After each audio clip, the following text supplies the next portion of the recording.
Netcasts you love. From people you trust. This is TWiT. Bandwidth for TWiT specials is provided by Cachefly at CACHEFLY.com.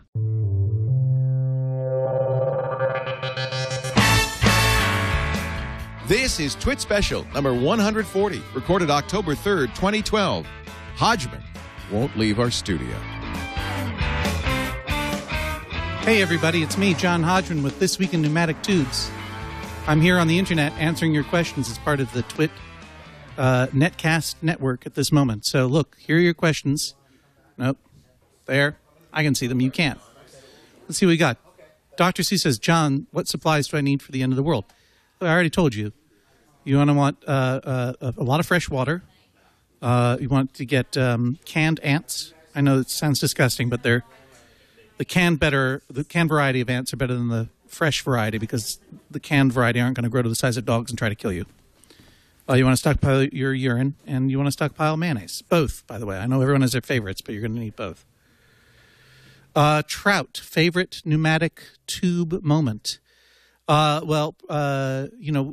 did a joke about pneumatic tubes on the Daily Show that was a great delight, but it was all simulated pneumatic tubes. The pneumatic tube moment that I really miss happened centuries ago when the first subway in New York City was actually a pneumatic subway. And it was built in secret because the guy who designed it did not have permission to build it. So he built the prototype in secret. It went from City Hall to several blocks down the road. And it was powered by suction only. Look it up, Internet. It's real. Burke wants to know, John, what kind of guns? John, what kind of guns? John, what kind of guns? I'd like to have security remove Burke from the Internet, please. There he goes again. John, what kind of guns? Look, I shot a shotgun. I did some skeet shooting 10 years ago. I've never fired another gun, but it was fun. John, iPad 101 says, John, what is my mustache's name? Stashy.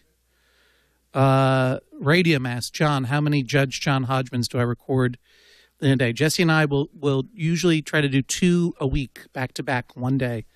We'll do 2 back-to-back and try to stay ahead of schedule. We're not crazy people like Leo Laporte doing things all the time. Burke, remove yourself. iPad, has anyone ever... I couldn't read it too fast. What is my proudest moment? Oh, thank you, Theater Monkey. What is my proudest moment?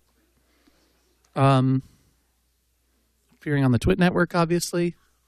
It's tied with addressing the President of the United States. John, are the New Haven pizza joints better than Brooklyn? Answer equals yes. What is the favorite project that I had involvement with? Ad, book, video, comedy. Yes, all of those things are my favorite. I don't know that there can be one of all time, but I've just been extremely lucky to have parasitically attached myself to so many interesting projects.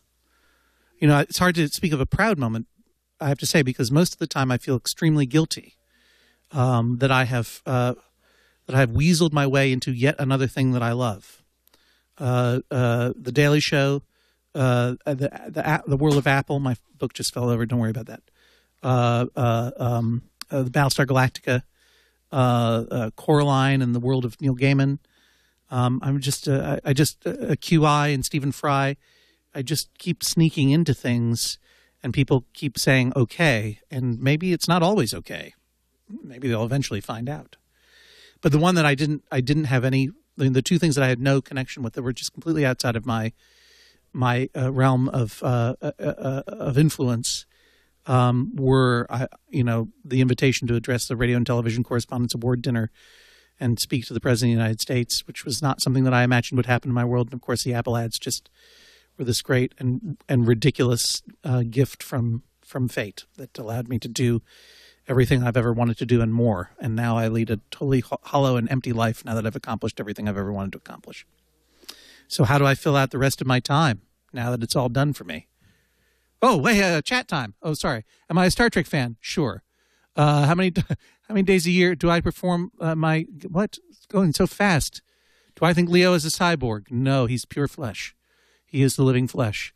Is my mustache was I too nervous to be funny when I first met my wife? I don't know. I was 17 years old, and I was still had the belief that I was immortal and funny all the time. Now I don't have that anymore. Who would I rather date, Maria Shriver or Justin Bieber? Maria Shriver. Come on. Everyone smart enough to enjoy Bored to Death was smart enough to steal it from the internet. Hey, guess what? That's not funny. If you like something, here's what I have to say to you. I understand, internet. You're all real smart. You know how to get things. You all know how to download stuff. And there is evidence, I think, that circulating stuff for free and spreading the word does a lot of good for the artists who create things. But let me say something. If there is some piece of culture that you like, that you would like to see survive, and if you are not a callow teenager who believes that only you exist in the world, and you are capable of appreciating there are people who are making things and dedicating their lives to getting them to happen, and you want those people to continue to thrive, then may I suggest, it's up to you, that you support it financially in the way that it makes money, which is to say, it might not thrill you that you have to buy, say, a show like Bored to Death in whatever way you have to buy it, by subscribing to something or by paying to download it, or you don't like the DRM. I get it. You may not be happy about the way it gets to you. But if that's the way it makes money and you want to support that thing, please do support it. Don't choose not to support a thing you love. If you don't, you're under no obligation to buy things, of course, whatever. Steal away. But if you want something to survive, the way to do it is to support it in the way it makes money. Now, the lucky thing is that we've moved into a new kind of economy where artists like Jonathan Colton or Louis C.K. and other artists that you like are making things that they are willing to sell directly to you, and even let you steal if you must. But they're going to sell it directly to you, and you get to buy it with the rather novel confidence that has not really happened a lot in culture in the past 50 years, that they're going to get more than a sliver of the money you give them. In fact, they're going to get most of the money that you give them. And that makes you feel good. That makes them feel good. And it's a really great system. And I wish everything could be like that, because then everyone would be happy to have that connection and to help someone survive in creating the art that they create. But if you really do like something and you do want it to survive, even if it makes money in a way that you find personally reprehensible, I do encourage you to vote with your dollars and to support it. I'm not saying that one person could have single-handedly saved Bored to Death. The fact is, Zach Galifianakis needs to make a lot of Hangover movies. But don't think you're doing anyone a favor by stealing a thing if you actually give a hoot about it continuing. Okay, that sermon is over. John, good show. I agree. Would I do the Big Bang Theory? Sure, I would do the Big Bang Theory. If Will Wheaton can do it, I can do it, obviously. Oh, there you are. You're over here now. Excuse me. Pop quiz. It's daylight. What do I do? Burn up in the sunlight. Thank you, John. Says, okay. Have I? Alamone Hair says, have I performed internationally? How well known are you outside the United States? It's interesting. I have not performed a lot internationally. I've performed a little bit in England, but largely under the umbrella of some other organization like McSweeney's or QI, or with the sponsorship of Stephen Fry or John Lloyd. And I don't know beyond that how well known I am. But when I was in England earlier this year, the two times I was recognized at all, one was for Bored to Death, which was very gratifying because I love and miss that show. And the other, and of course they didn't recognize me for the Apple ads because David Mitchell and Robert Webb did those ads over there. Mitchell and Webb, great British comedians. But I was noticed for Judge John Hodgman. And we're in a world now where my books aren't. Remember my book what I was telling you about? That is all. My books are not available overseas because no traditional publisher sees fit to publish a book about American hobos and their attempt to take over the United States government and everything else. They think it might be confusing to others. However, podcasts know no borders, or netcasts, or whatever you want to call them. And consequently, I was approached by people in England who knew me from the Judge John Hodgman podcast, which is something I make out of my house. I think it says a lot about where culture is going, which is that people like free stuff. Okay, just a couple more. Say my username, John, please. LOL. No, I won't say your name because there's no reason that you should have been laughing out loud there. I find it very mysterious why people append LOL to things in which they're clearly not laughing out loud. I laugh out loud. I LOL frequently when I think about people actually laughing out loud when they say things like on political comment boards, Obama is a Muslim terrorist, LOL. Whoa, if you believe that, maybe you shouldn't be laughing. Zendrome says, I can't pronounce Zendrome's name anyway. Would I be a zombie on The Walking Dead? Yeah. You know what? Let me just make it clear. Look at where I am now. I will do anything. Okay? So, yes, I will be a zombie on The Walking Dead. I'll do whatever it is. No pictures, please. Thank you.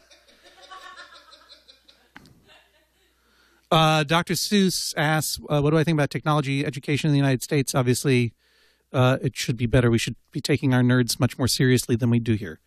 We no longer have an economy based on growing things and manufacturing things and punching things. We have an economy based on information, and we need to be competitive with the rest of the world. Chris, what is Ricky Gervais like, John? He's a very sweet guy, a very generous laugher, but ultimately a monster. Wordsmith says, John, would you do a TED Talk? How about I did 2 of them, dummy? Ooh, sorry about that, Wordsmith. I get a little upset. Yeah, I would do a TED Talk. I'd do another TED Talk. I was very, very pleased to be invited to do the TED conference in 2008 and then to do a couple of short interstitial comedy bits in the last TED. I think it's an amazing, weird, overwhelming, ultra-stimulating, exciting event to watch online, and even more so when you're there and being hugged by Al Gore. It's very exciting, and I'm very grateful to have been able to do it, and I love them. Web7984, have I changed my political views now that I am a deranged millionaire? Yes, like all deranged millionaires, my feelings are hurt all the time. Whenever the president says anything about raising our taxes, I get so wounded that I have to yell at my fellow deranged millionaire friends in private meetings. If you don't know what I'm talking about, read the New Yorker this week about Leon Cooperman, the billionaire who hates Obama because Obama said mean things about him once. Do I still speak to the Mac from the commercial? Thanks, Web6588. Yeah, I know the commercial you're talking about. And I do speak with him. I just was texting with Justin the other day. He's a very sweet guy and a good friend, and I hug him. Web6878, again, whiskey or gin. Never blended, but I'll take either. How's my experience on Community? Gat a wag. My experience on Community was fantastic. Everyone there is extremely talented, and it is very strange to sit across a room from Chevy Chase. Completely surreal experience and a lot of fun. Gillian Jacobs is one of the greatest comedic actors of all time. And this is not to take anything away from Joel McHale, Donald Glover, Danny Pudi, and Alison Brie, and everyone else on the show. But there you have it. They're all great. Keegsta says, Justin Long is awesome in Jeepers Creepers. I absolutely agree. That is the first time I ever saw Justin Long was in Jeepers Creepers, which is a Jeepers creepy movie for a lot of reasons if you read the backstory. But he was very funny in it. And that's when I first met him, I said, I sure enjoyed you in Jeepers Creepers. And he said, and I thought that was a little zing at him. And he said, thanks. My parents sure enjoy you on The Daily Show. Zing. Orange Boom. Benedict Cumberbatch fan. Not even presented as a question. It's just a statement. I will respond accordingly. Benedict Cumberbatch fan, obviously. I had the pleasure of being intimidated by him in Hollywood, California just last week. Bill Meeks, how did I fall in with Jesse Thorne? Jesse Thorne is my co-host and my producer on Judge John Hodgman. He interviewed me for my first book, The Areas of My Expertise, in 2005. And I just knew immediately that he was a young man with incredibly good taste and an incredibly radiolicious voice. Zendrome, whose name I can pronounce, sherbet or ice cream? Stop. That's ridiculous. Am I ready for the Romney Zings tonight? Oh, I better get going. That's right. He's going to start zinging soon. And Keista, do I have any cats? Obviously, I have a cat. I used to have 2 cats, and the reason that I have cats is I love having poop in a box and vomit on my floors. Well, thank you very much, everybody on the internet. I am going to get ready for the Romney Zingers. And I really enjoyed talking to you at an extremely fast pace. Boy, it was quite a lightning round. I hope you enjoyed this episode of This Week in Pneumatic Tubes. I will be back next week when I'll fly out here for the single purpose of sitting in the studio and talking to you. I won't necessarily be back next week, but I would love to come back and talk to you guys again. It's been a lot of fun. I'm out.